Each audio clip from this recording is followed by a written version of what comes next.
यदि आपको लगता है कोई एग्जाम का फियर है या आपके रिश्ते खोने का आपको डर लगता है, डर, चिंता, भय, घबराहट, ये सारे जो रिएक्शंस होते हैं, ये सब रिएक्शंस हैं क्या?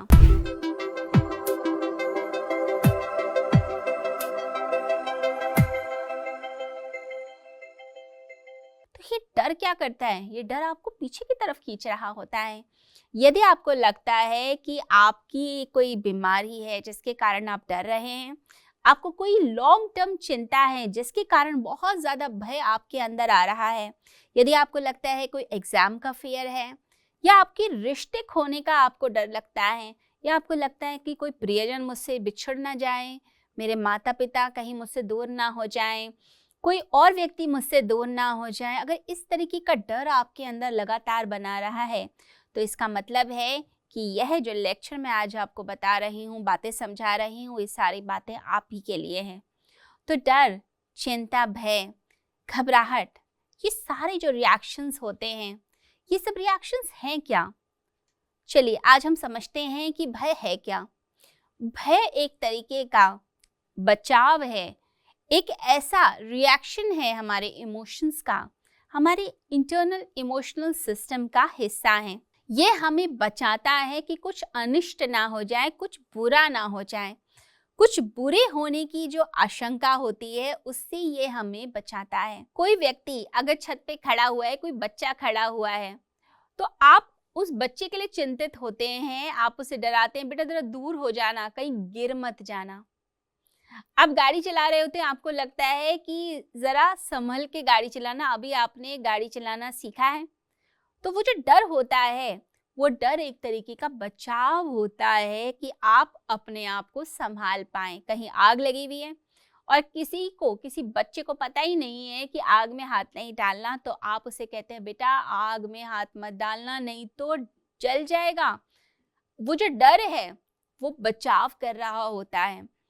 आप किसी बिजनेस में इन्वेस्ट करना चाहते हैं, तो उस समय एक डर की फीलिंग होती है, ये इन्वेस्ट मैं करूंगा, ये फलेगा कि नहीं फलेगा, कहीं मुझे धोखा तो नहीं दे देगा कोई। तो वो जो डर है उसके कारण आप बहुत ज़्यादा कॉशियस हो जाते हैं, आप संभल कर इन्वेस्टमेंट करते हैं। किसी व्यक्ति के साथ डील करना है, कोई प्रॉपर्टी आपको लेनी है, तो जो प्रॉपर्टी डीलर है उसके लिए भी आप थोड़े से डरते हैं कि कहीं ये धोखा ना दे दे, पैसे ना खा जाए। वो डर आपको बचाता है।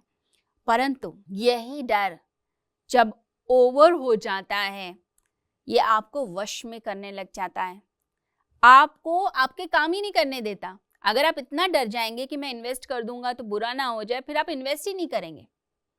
अगर आपको ये लगेगा कि मैं इंटरव्यू दूंगा और नौकरी में पता नहीं सिलेक्शन होना, आप जाएंगे ही नहीं, घर से ही नहीं निकलेंगे, आप डर के मारे घर पे बैठे हुए हैं। कितने लोग होते हैं इतना डरते हैं, इतना कांपते हैं, वो कहते हैं पता नहीं क्या हो जाएगा, बाहर निकलेंगे तो क्या हो जाएगा। ज्यादा से ज्यादा कई लोगों को स्टेज का फियर होता है कि अगर स्टेज पे जाके मैंने कुछ बोला, लोगों ने हंस दिया, मेरा क्या होगा। आपको ये डर है कि कोई मजाक ना बना दे, तो आप अच्छी तैयारी कीजिए, अच्छे से अपने बोलने की स्किल की प्रैक्टिस कीजिए, उसकी तैयारी कीजिए और ठीक से बोलिए जाके। फिर मत डरिए, जो होगा देखा जाएगा, क्योंकि मैंने अच्छी तैयारी की है। लेकिन अगर आप यही डर से बैठ जाते हैं, फिर आप कुछ नहीं कर पाएंगे। कई लोगों को अपने रिश्तों का खोने का डर बना रहता है। मेरा पहले ब्रेकअप हुआ था, बड़ा बुरा ब्रेकअप हुआ था, अब दोबारा मेरा बुरा ब्रेकअप ना हो जाए, इसलिए अब मैं ना रिश्ता ही नहीं बनाऊंगा। ऐसी बातें मन में हो जाती हैं। या कोई शादी आपकी टूट गई थी, आप कहते हैं मुझे सेकंड मैरिज करनी ही नहीं है, क्यों? क्योंकि मेरी फर्स्ट मैरिज बहुत खराब हुई थी। एक डर बैठ जाता है। ये डर आपको आगे बढ़ने से हमेशा रोकेगा।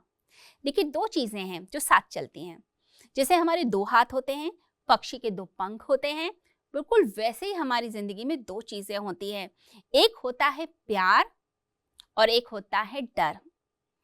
अब ये दोनों साथ साथ चलते हैं। आप किस चीज का प्रयोग करते हैं, यह आप पर निर्भर करता है। आप प्रेम का करते हैं या भय का करते हैं, ये आप पर निर्भर रहेगा, चॉइस आपकी है। देखिए, बहुत सारे भय के कारण होंगे, लेकिन रेमेडी एक है, दवा एक है, और दवा है प्यार, प्रेम की भावना।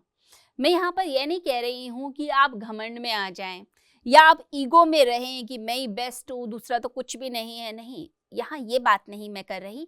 मैं कर रही हूँ आप प्यार कीजिए अपने आप से, अपनी बातों से, अपने गुणों से, अपनी कमियों से भी प्यार कीजिए। ये प्यार, ये दवाई की तरह काम करता है, आपका डर दूर करना शुरू कर देगा। क्योंकि आप एक ऑप्शन चुन रहे हैं। जैसे कोई काला बादल आया और सफ़ेद बादल आया, आपने सफ़ेद बादल चुना और आप उसी राह पे चल पड़े। वो सफ़ेद बादल प्यार का बादल है। प्यार का बादल आपको हमेशा आपका भला करेगा। तो प्रेम आपकी सभी रोगों की दवा होती है।